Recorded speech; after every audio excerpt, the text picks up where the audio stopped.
Welcome to Fix It Home Improvement, covering projects that every homeowner should know and great products for home and garden.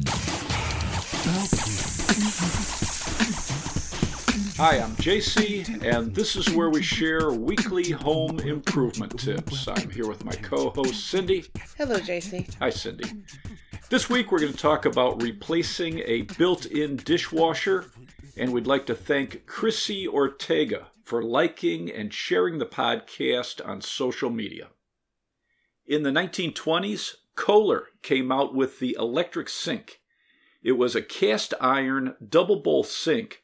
One side was a standard bowl and a drain. The other bowl was a built-in dishwasher with a drain, and that whole side was just the dishwasher, and it had a lid that closed down over the top of it. And one of Kohler's ads at the time said, "It is the exemplar of the modern kitchen, a 3 times a day blessing. Think of being able to end now, for the rest of your life, every bit of unwelcome labor that dishwashing has always meant." Advertising sure has changed, hasn't it? You hardly ever hear exemplar. In 2017, the U.S. Energy Information Administration did a study and found about 68% of U.S. homes had a dishwasher. Half of the homeowners with dishwashers used them 1 to 6 times a week. 20% used them less than 1 time a week. There was a study in Germany that found that 72% of homeowners had a dishwasher, and that's one of the highest percentages for a country. One of the lowest is the UK, with only about 44% of homeowners with a dishwasher. I never used to use my dishwasher that often. Yeah. Till I saw an ad, speaking of ads, that said using your dishwasher uses less water. That's interesting, huh? I don't know if that's true or not, but it sure sold me. Funny. Replacing a dishwasher is a pretty easy do-it-yourself job. You need to make sure that you're doing your homework, though, measuring the space that you have, check your water supply, the electric, and where it drains, and then compare the specifications of the dishwashers that you're looking at before you purchase one. Home Advisor says having someone install a dishwasher will typically run between $110 and $270, but it can run as high as $500, Really? Depending on where you are in the country. GE says it should only take 1 to 3 hours to replace a dishwasher. Well, you should definitely start this in the morning, in case you have to run to the hardware store and make parts. I think that's very smart. Well, if you're doing it on the weekends at night, I mean, some hardware stores close at 5, 6. Right. The standard size you're going to see for built-in dishwashers is 24 inches, which is the width in whole numbers. A compact size is 18 inches wide. Maytag says most openings for a standard dishwasher are 24 inches wide, 24 inches deep, with a height of 34 to 36 inches. But 32 to 35 inches in height is common. The dishwasher you purchase should be slightly smaller than the rough opening that you're putting it into. Okay. So checking the dimensions of the space you have is the first step before you purchase a dishwasher. A couple 24-inch models I looked at had actual dimensions of 23 3/4 by 24 5/8 by 33 5/8. Another one was 23 3/4 by 23 9/16 by 33 7/8. Around 23 3/4 is a standard width for a 24-inch dishwasher, where the depth and the height may vary. In the specifications, you can see the minimum and maximum height that you can have, and you would adjust the feet on it to change that height. For example, one I looked at had a minimum height of 33 3/4 and a maximum height of 35.13 inches. For the depth of the unit, do you want the door flush with your cabinet doors, or do you want the top of the dishwasher flush to the countertop? Dishwashers with top controls are going to have different dimensions than dishwashers with front controls. The top of a front control dishwasher will usually extend an inch or so from the cabinet face. The top of a top control dishwasher can extend 2 inches or more. And if you have a stove next to your dishwasher, you can get a deeper dishwasher if you want the door to be flush with the door on the oven, or you can have it flush with the door on the cabinet. So it gives you some options on what you think looks better. Right. You can get a unit with a smaller depth to make room for plumbing and electrical behind the unit. The gap from the top of the unit to the bottom of the countertop should be about a 1/2 inch to 3/4 of an inch. So when you're checking the height of the unit. All right. I spoke to Wayne Barnes, the owner of Benjamin Franklin Plumbing of Nashville. He said installing a dishwasher doesn't require advanced knowledge of plumbing, but it does require familiarity with basic home improvement concepts and tools. He said some basic materials and tools you're going to need will be a dishwasher installation kit, which is usually a stainless steel flexible supply line, 3/8 compression by 3/8 compression, and a dishwasher fitting. Some come with 2 fittings. The fitting connects to the water inlet on the dishwasher and it connects to the supply line. The old style fitting is 3/8 IPS by 3/8 compression. The new fitting is 3/8 compression by 3/4 inch hose. The 3/8 compression side of either one is connected to the supply line. Mm-hmm. Some dishwasher kits will also come with a power cord if you need one. If you have soft copper or PEX, you'll probably reuse that, or you can exchange it for a flexible supply line. The stainless steel flexible supply lines are rated very high, and if you have an existing flexible supply line, GE recommends replacing it when you replace the dishwasher, and then replace it every 5 years to prevent a leak and water damage. Really? Yep. Do people know this? I replaced my dishwasher 10 years ago. I haven't replaced anything. It's time to replace the supply line, Cindy. All right, we should do a video. Wayne says some basic tools you should have are pliers, adjustable wrenches, a screwdriver set, a tape measure, safety glasses, a flashlight, and a power drill. You should also have an electrical tester to make sure the power is off. Right. You also might need a spade bit or a hole saw if your old unit required a hole at the top of the cabinet for the drain hose, where most of the new units now require a hole at the bottom of the unit. Maytag and GE recommend having a 1/4 inch and a 5/16 inch nut driver, and a few dishwashers I looked at had Torx T20 screws that you had to remove, so you would need a Torx T20 bit. Depending on the dishwasher, you may need hose clamps, and you should also have a torpedo level to level the unit. What's that? It's a small level, usually 6 to 9 inches.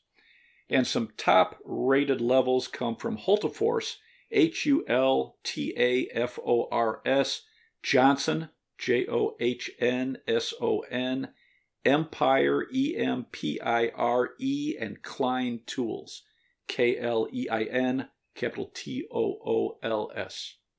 If you're replacing an existing dishwasher, you're normally just going to disconnect the electric from the old unit and use the same wires for the new one. If you're putting in a new unit, though, the electrical code has changed. Dishwashers now need to be protected by a GFCI outlet or breaker. Makes sense. You know, water. Right. To remove the old dishwasher, the first thing you want to do is remove the panel on the bottom. This is going to give you access to the electric and plumbing. Turn off the electric to the dishwasher and check the cable going into the electrical box under the unit with a non-contact electrical tester. Remove the cover to the electrical box or the junction box in the unit and double-check the wires with the tester. Right. Disconnect the wires by removing the wire connectors. If you have non-metallic cable, you may have the bare ground wire going to a green ground screw in the box, or the bare ground wire will be going to a green ground wire with a wire connector, which you would remove. If you're in an area with conduit, you'll probably have flexible metal conduit with just a hot and neutral wire. There's going to be no ground wire because the flexible metal conduit is your ground path. Then you're going to remove the strain relief from the electrical box, which is the fitting that holds the cable to the box. It's going to have a nut on the inside of the box with tabs. You can use a slotted screwdriver and tap it with the palm of your hand or use a hammer to turn that nut counterclockwise, and that'll let you pull the electric free from the unit. Turn off the shutoff valve for the water supply. If you have a soft copper supply line, disconnect it under the dishwasher at the dishwasher fitting. Place a small bowl or container under there to catch any water. If you have a flexible stainless steel or vinyl supply line, you can disconnect it at the shutoff valve and place a small container there to catch any water. If you have a soft copper supply line and you plan on reusing it, just leave it in place under the unit. Okay. And you can also check the bottom of the water inlet on the new unit to see if the copper will line up easily to reach it. If not, then you can just remove it and use a flexible stainless steel supply line. Okay. Disconnect the drain hose from the hose barb on your drain pipe, or it's going to be connected to the garbage disposal, or it could be connected to an air gap, and then you can drain that to a bucket. What is an air gap? It's a device that's mounted on top of your sink in one of the sink openings, and it separates the dishwasher drain hose from the drain pipe or the garbage disposal. So if there's a backup in the main drain, it's not going to push contaminated water into the dishwasher. That's a good thing. And in some parts of the country, an air gap is required with a dishwasher. Makes sense. Remove the screws to the brackets holding the old unit to the underside of the countertop, or you're going to have brackets on the side of the unit.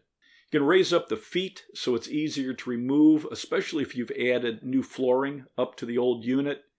Use a drop cloth or heavy cardboard to protect the flooring as you pull out the old unit. And it's helpful if you have a helper help guide out the drain hose or supply line through the cabinet. Yeah.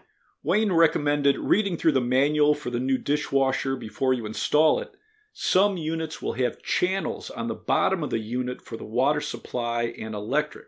So you would connect your water supply to the shutoff valve and run it through the cabinet and tape it to the floor where the channel would be. And you'd also do the same thing for the electric cable. Tape it to the floor so you can push the unit over it. If you're purchasing a supply line, you'll need to know how long it has to be. The new unit will have its own drain hose, or at least all the models I looked at had a drain hose included. Cool. And the drain hose on new units also have a built-in high drain loop on the side, so the drain hose can enter the neighboring cabinet down low, where with older units you had to create a drain loop by putting a hole high in the cabinet, usually around 20 inches, and that helped prevent a backed-up drain from getting sewage into the dishwasher. Check your manual on how they want you to adjust the feet. You're going to lay the unit on its back, not the side. Some are going to have a guide or height chart for how they want you to adjust the back feet. Then you'll adjust the front feet when it's in place. Cool. Remove the panel at the bottom of the new unit and install your 90-degree dishwasher fitting. The models I looked at all used a 3/4 hose by 3/8 inch compression fitting. The 3/4 hose side has a rubber gasket, and you would hand tighten that side to the water inlet on the unit, and then give it another 1/8 of a turn or so with a pair of pliers. You want to snug it up, but you don't want to over tighten it. And then point the 3/8 compression side toward the back of the unit. If you need a 3/8 by 3/8 fitting, you would use Teflon tape on the IPS side into the dishwasher. The models that I looked at all had a drain hose extension that you connect to the dishwasher with the hose clamp that they provide. But check the manual for your model. Right. Now you can set the unit upright and lay out the drain hose behind it and into the opening in the cabinet. If you have a helper, they can help guide the drain hose into the cabinet and make sure it doesn't get kinked under or behind the unit. Should also protect your flooring as you're pushing this back. And before you push the unit all the way in, so push it in but leave it a few inches out, check if you need to add brackets to the top or the side. Sometimes they're already connected. You would use side brackets when you have countertops like granite where you wouldn't want to screw up into it. Right. And some units are going to have trim pieces that you install just before you push it all the way back in. All right. Once you've pushed back your dishwasher where you want it, use a small level to level it and check your manual. Torpedo level? Your torpedo level. So some units have an area like the inside tracks that they want you to use for leveling, or they'll want you to use the top of the door or open the door and use the level. So check your manual. You're going to adjust the feet and level it side to side and front to back. Once it's level, use screws through the brackets to hold it in place. Before you connect your supply line to the dishwasher inlet fitting, you should open the valve and drain some water into a bucket, and that's going to flush out any debris that could be in the line, especially if you're in an older home. Once you flush the debris, you're going to turn your shutoff valve off and then connect the supply line to your dishwasher. All right. Connect the drain hose to the hose barb on your drain pipe or garbage disposal or an air gap, and then connect the electric cable to the junction box in the unit. You're going to install your strain relief and tighten down the nut. You're going to connect your wires black to black, white to white, and your bare ground to the green grounding screw in there, or you're going to connect a green grounding wire to the bare ground wire. If you're connecting flexible metal conduit, you can confirm that it's grounded by connecting your conduit and fitting to the junction box, and then turn on the power, use a multimeter, and test from the hot wire to the metal box. If it shows 120 volts, it's grounded. If it's not, check with an electrician or check all your connections. Your dishwasher should be grounded. All right. Once all the electric is connected with the power off, connect your junction box and replace the bottom panel. Turn on the water and the electric, and then check the manual on how they want you to test the unit, like running it on a short cycle and then checking to see if it drains properly. All right. This has been a good general overview. Yeah, I think so too. I'm impressed with myself. Do you have anything else to add? It's a pretty easy do-it-yourself project. The key thing is to read the manual before you start. Make sure you have all the tools and materials you need. And like you said, it's good to start early in the morning in case you need to run to the hardware store.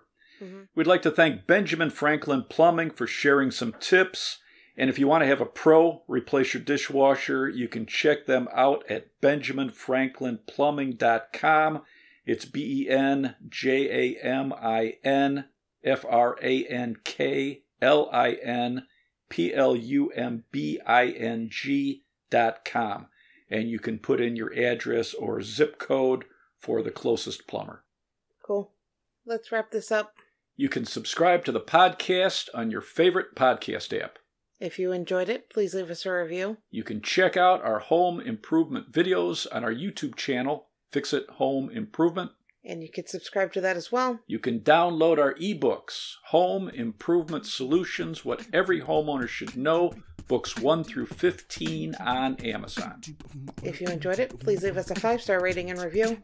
You can email us at fixitpodcast@gmail.com. You can follow Cindy on Twitter at FixItCohost, and you can follow us on Instagram, Fix It Home Improvement. Thank you for listening. Talk to you next week.